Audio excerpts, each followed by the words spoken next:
fellow diamond painting addicts, and welcome back to Diamond Painting Anonymous. I'm Daphne, and I'm here for this week's WIP and Chat. If you're new here, welcome. If you're not new here, welcome back. WIP, WIP, stands for Work in Progress, and this is mine. You are welcome and encouraged to go grab whatever you're working on and work alongside while I chat. Or alternatively, you can treat this as a podcast and just listen while I chat. Today, I am going to be working on Naoko. If you saw yesterday's video, you know that I finished Little Baker, the kit that I had been working on forever and a day, it seems like. So now I'm moving on to this one.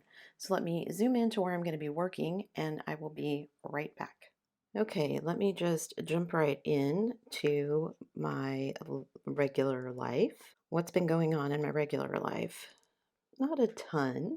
Hubby and I went shopping the other day to look for stuff for the dogs. Gosh, you guys, I have been out of the loop for so long with pets, I guess. I have no idea what to get. We did send a message to the lady that is the contact for the rescue and asked what they were feeding the dogs and what we should feed them and all of that. But it's like I feel like I need to start over. I feel like I know nothing. What kind of food do we buy them? Everybody is selling that, fresh dog food. And while I get the concept, do you really need to buy it as expensive as it is? I mean, I don't know if we're feeding the dogs once a day, twice a day. They did say whatever kind of food they have them on is not available in Canada. So it's going to be fun changing them over to some other kind of diet. But, I told my husband the recommendation was for us to mix in some of that like fresh pet type stuff with the whatever other food we were going to be feeding them, which is fine. But do they eat once a day, twice a day? I only fed my dogs once a day. Some of that stuff you can't know until you get the dog, I guess. Are they going to be able to eat next to each other? Are we going to have to separate them? My two little dachshunds were fine eating next to each other, but we had dogs before that were not. We had to separate them when they had food. Just trying to figure all of that out, plus the logistics of we did order a thing for the back of the car so we can take them home without them having to be in the seats with us. But then we were like, they're coming with collars, and I think we get a leash with them, but it's hard to know what to buy. I really want to get harnesses instead of collars to take them on walks. We don't really know what size they are until we see them. I mean, we've got to wait, but that doesn't necessarily mean anything. You know what I mean? Everything is so expensive. I mean, it just seems crazy prices. Again, it's probably been 15 years since I actually thought about the price of dog food. I mean, we bought food for our dogs and they've been gone maybe 5, but yeah, lots happened in the last 5 years. So I don't know, it'll be interesting. I was just wondering, do we need to buy different food for each dog? Because they're different sizes and different breeds, obviously. Is it cheaper for us to just, instead of buying like Fresh Pet or something like that, just to make their food at home? Like, can I just make chicken and rice and put an egg on top of it and feed that to them? That seems cheaper than buying some of these dog foods. It's kind of crazy. And of course, they're all claiming health benefits. And a lot of them are like, oh, the first ingredient is real chicken or real beef. But then it's followed by a list of chemicals I can't pronounce. So, yeah. Anybody know? Share? Got any suggestions? I'm open to those. But I am super excited to be getting them. I can't wait to go pick them up. I think it's going to be good for all of us to have doggos in the house again. Oh, well, something else I was thinking of. I keep seeing it all the time on TV. Pet insurance for your pets. Is that necessary in this day and age?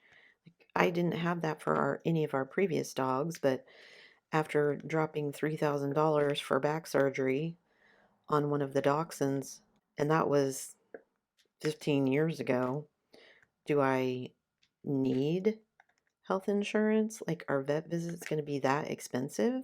Are vet visits covered for like routine things, or is it just for like emergencies if they need some sort of serious treatment or whatever? Because, like I said, I'm out of the loop. And since they're rescue dogs, it's kind of hard to know if they're going to have any issues. I mean, you don't know with any dog that you get, but being rescue dogs, I would assume the chances more likely that something might go wrong down the road. because they may have suffered malnutrition or something previously. So, yeah, just curious on your guys' thoughts, those of you that have doggos. The other thing, my son and I have noticed while we're out walking, one of our neighbors has we have a big tree in our front yard, but it's not close to our house really. But our neighbor has a big tree that's right by our fence line, our property line, and it has been dropping trees on our deck. And the leaves, did I just say it's been dropping trees? It's been dropping leaves. Gosh, my brain. It's been dropping leaves on our deck. It's a maple tree, and they have all these weird black spots on them. And it looks like the tree has some kind of like spotting disease. So we got on and did a bit of searching online, and apparently it's some disease the trees can catch from mushrooms. You can't see it. It causes the leaves to have these black spots. So I guess they have the spots while they're on the tree, but they don't turn black until the leaves start to fall off the tree, like in fall.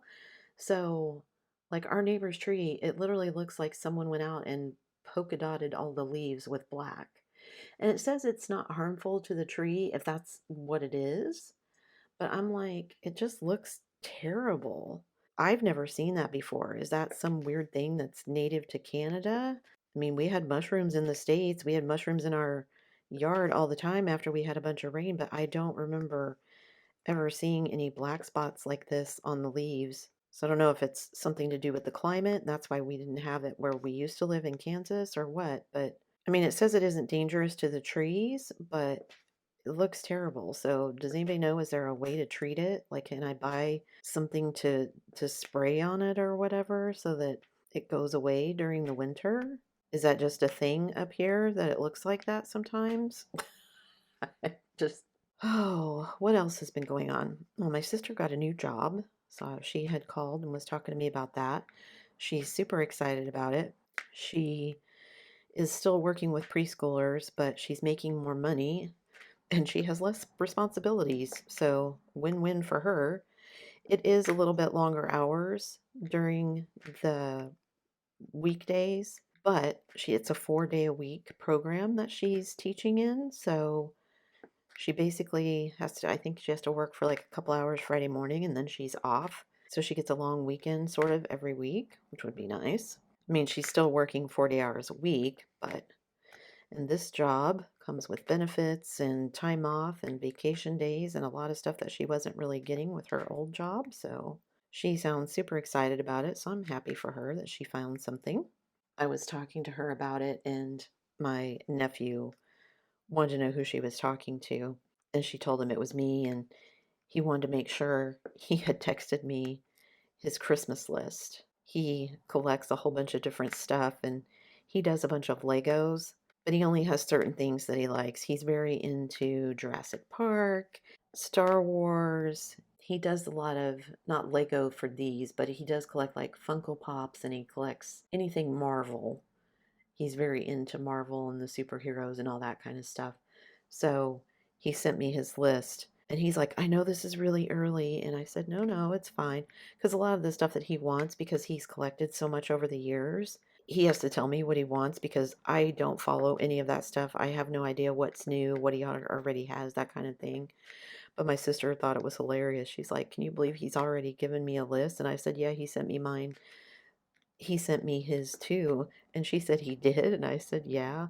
And she said, oh, he asked me if he should make one for you, but I didn't know he'd already sent it to you. And I said, oh, yeah, he probably sent it to me that day, which seems kind of funny. We haven't even had Halloween yet, and I'm getting Christmas lists, but hubby and I went to the store to buy groceries the other day. All their Halloween stuff is on sale for clearance prices.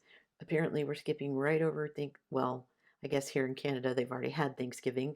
So I don't know if they're skipping Thanksgiving in the States, but we've already moved on to Christmas. All their Christmas stuff is out on sale for where all the Halloween stuff was. So I did tell my husband it was nice to know that it wasn't just America that did that. It was always right about now that you'd walk in and start seeing. I mean, they'd have some fall stuff still out for Thanksgiving in the States, but it was all about Christmas now.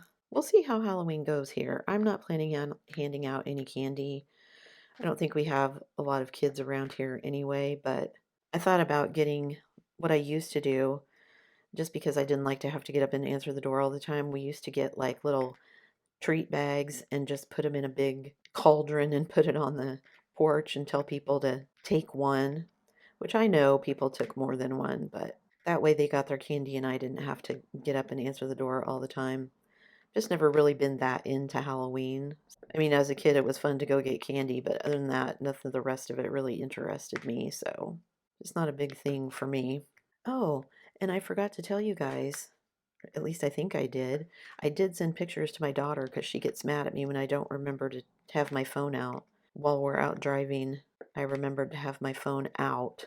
It's always on me in my purse, but when we're driving on the highway and stuff, I try to remember to have it out because sometimes we pass things.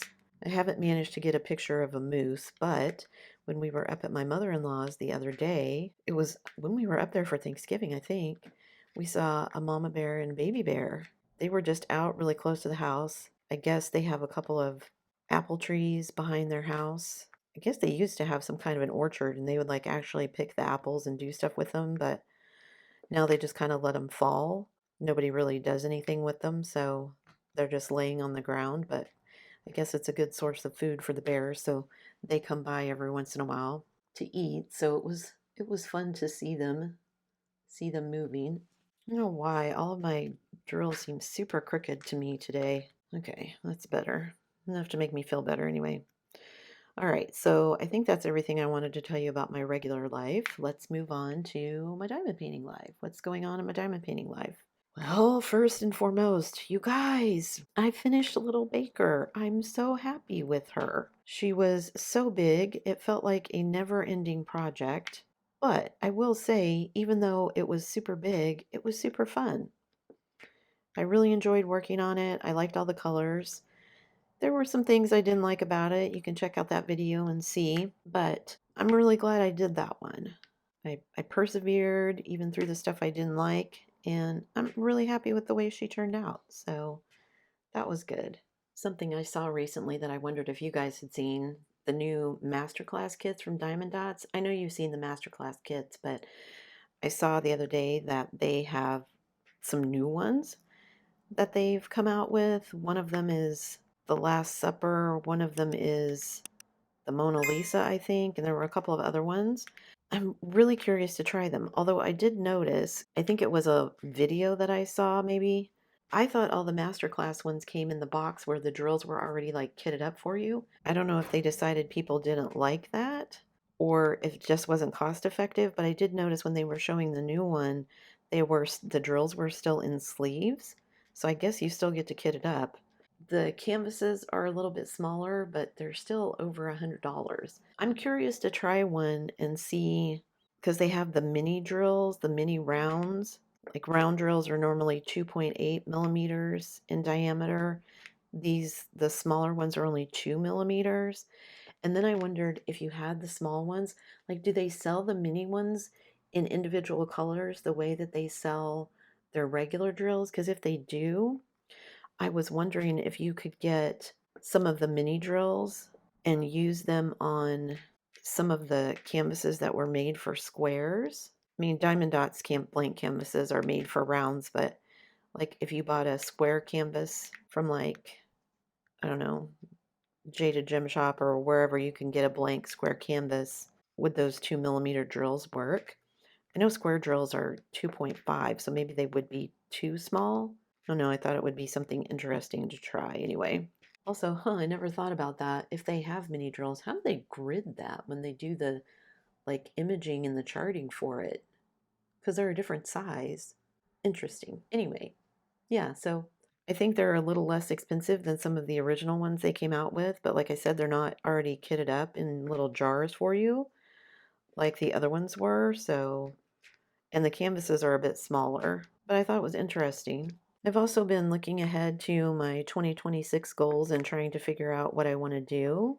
I'm debating if instead of number of finishes and like another stash reduction goal, if I want to just combine those essentially and say I want to complete X number of square centimeters of canvases this year. That way I can keep track of both the stash and how I'm heading towards my finishes all at the same time.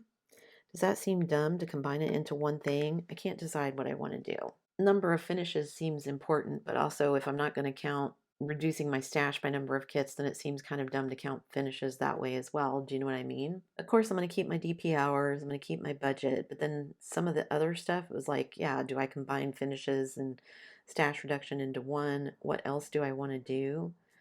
I thought about making it a goal to finish all of my 2021 kits.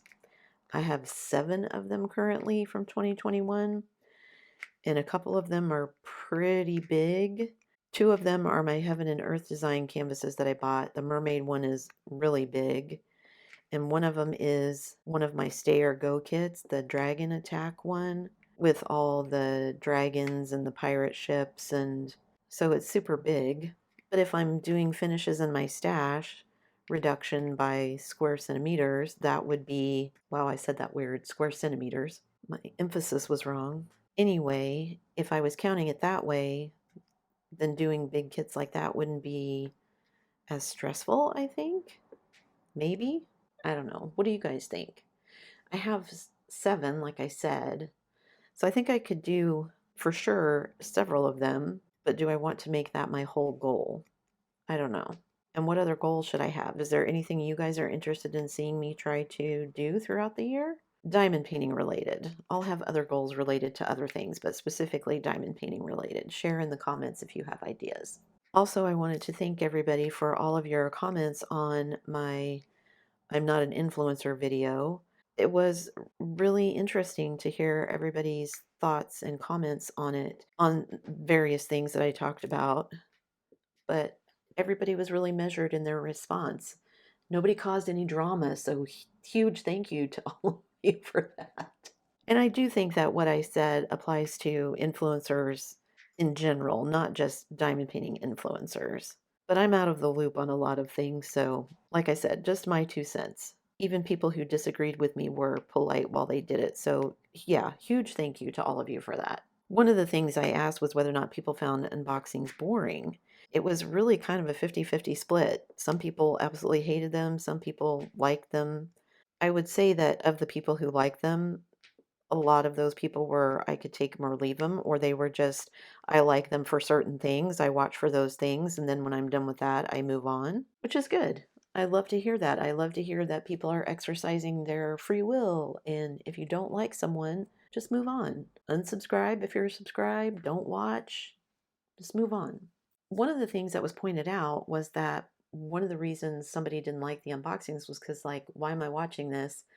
Especially if it's an older kit, which you probably see a lot of on my channel, because they know that once it's unboxed, they're probably never going to see it again because it's a channel that's what they do. They unbox videos and then that's it. And even if the person says they're going to work in them on the kit, they don't. Which I never really thought about because, like, on my channel, and I guess maybe this is weird, I guess everybody else unboxes as soon as they get their kits. And I know people like put stickers in logbooks and all that kind of stuff so they can flip through their logbook. I just have never done it that way. I don't want to unbox it until I'm ready to work on it, so I don't. I mean, a lot of the kits that I've purchased, except for the videos that I've done for my Stay or Go kits, all my kits are still in plastic. I haven't unboxed any of them. So that's why some of my kits are 4 years old. So I thought that was interesting. Also, a couple people said they felt guilty about their stash. If it's because you're uncomfortable with your stash, then okay. If you thought I was trying to make you feel guilty about your stash, I was not. I'm, again, not here to stash shame anybody.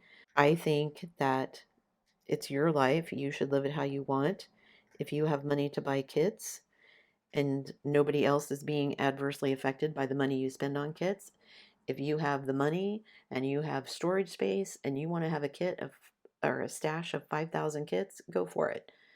Nobody gets to tell you how to live your life, right? It's your life, do what you want. And somebody also pointed out that diamond painting by itself is a hobby. Yes, the act of diamond painting, but that they considered the collecting of diamond painting kits as a kind of a sub hobby, which I think is very true. I think there are some people who just get a kick out of collecting the kits and saying, I have this many. And again, no shame. If that's how you want to live your life, go for it. But for people who just do unboxing after unboxing after unboxing, I do think that's kind of strange. I mean, I guess if you're doing this as a job, then I get it. And it's, again, not different than other influencers who are doing the exact same thing, just in other areas besides diamond painting, but just observations. Also, just a little peek behind the scenes here. Someone commented that they like how I obviously plan for my channel. And I told my husband I just had to laugh because I do plan for my channel. But sometimes things go great. Sometimes life gets in the way. Sometimes I overplan. And sometimes I am just flying by the seat of my pants. So, for instance, this week, we were doing something this weekend. So I wanted to get a lot of things done early so that I didn't have to worry about it while we were out doing what we were doing. Wednesday, I'm like, okay, I need to film for Thursday's video. I need to film Saturday's video. I need to film my WIP and Chat. I need to do this. I need to do that. Because, of course, I have real life things I need to get done as well. So I was like, Wednesday, well, earlier in the week, my plan had been that my video for Thursday would be the finish of Little Baker. However, Wednesday, I was suddenly scrambling because I hadn't finished it. And I'm like, oh no, now what am I going to do for Thursday? Because I still had like 12 sections to go. So I knew there was no way I was going to finish it in time. So I just on the fly decided, well, I'm going to do this response video, which I'm glad I did because people really responded to it. But it wasn't really planned. I mean, I planned to do it at some point, but not that point. That video came out on Thursday, and then I spent all day Thursday and part of the day Friday diamond painting like a fiend so that I could get Little Baker finished. And then I still had to do all the other things that I was doing. So Thursday and Friday, while I'm diamond painting, I'm also catching up on all of our bills and all of that kind of stuff. I am doing laundry and getting caught up with all the household chores. So Friday morning, got up really early and went grocery shopping so I could get that done and out of the way. And then I'm still diamond painting because I got to finish it so we can go. And I need to film. Friday afternoon, I finally finished it. And then it was Friday evening before I got around to filming. And then I had to edit it and upload. And I had planned on also filming my WIP and Chat on Friday. That didn't work out because it was so late by the time I got done. I was like, I'm tired. I've got to go to bed. I'm so exhausted. Of course, Saturday morning, we were supposed to get up and get gone and do the things we were going to do. And I'm like, oh no, I haven't filmed my WIP and Chat yet. I got to get up and do that. And then I got to edit it and I got to do all this stuff. And so, yeah, I do plan, but sometimes things don't go to plan. So, just a little peek behind the curtain that there are days when I wake up and think, oh, I need a video for tomorrow. What is it going to be? And I do feel like I've done a lot of unboxings on the channel this year, which makes sense because I'm working through my stash, but still. And I know my kits are older, and so people who might be interested in them, sometimes I don't even know if they're available still. It seems really hit or miss too. Some things that are really old I would think wouldn't be available, and yet they are. And then some stuff that's new, it's like we don't sell that anymore. Okay. I don't know if it has to do with how popular it was, if they didn't order enough, they're waiting to do a restock or whatever. Also, I always wonder if a restock is a true restock. Did they make any changes to the kits? Did they update it somehow before they restocked it? Or is it a restock of a kit from 2021 and that's the kit that I'm buying, even though I'm buying it in 2025? Do you know what I mean? That's part of me working through my stashes because I want all the newer stuff. Anyway, I think that's everything that I wanted to tell you guys. Apologies that this is, again, kind of a short WIP and Chat this week, but my brain is fried after running around and doing all the stuff that I needed to do before we got busy for the weekend, and then the rest of the weekend fried what little was left of my brain. So I didn't get a ton accomplished, but I did make some progress, which is better than none. And this will be the kit that I'm working on from now on, now that I'm finished with Little Baker, so it's all good, right? So I have this little bit left over here and these 3 little spots over here I need to fill in, but that's okay. I got enough done for today, so it's all good. Hopefully this video wasn't too rambly. I did have notes, but like I said, my brain is fried, so apologies if, yeah. Anyway, that's it for me this weekend. I will see you guys, if not before then, in the next WIP and Chat for sure. I can't currently think of what upcoming videos are, but yeah, there will be some. So that's it for me today, guys. Before you leave, don't forget to do all the things. If you like this video, give it a thumbs up, hit that subscribe button if you haven't already, and hit that bell notification icon so that you can be informed of future uploads. And as always, guys, thanks so much for watching.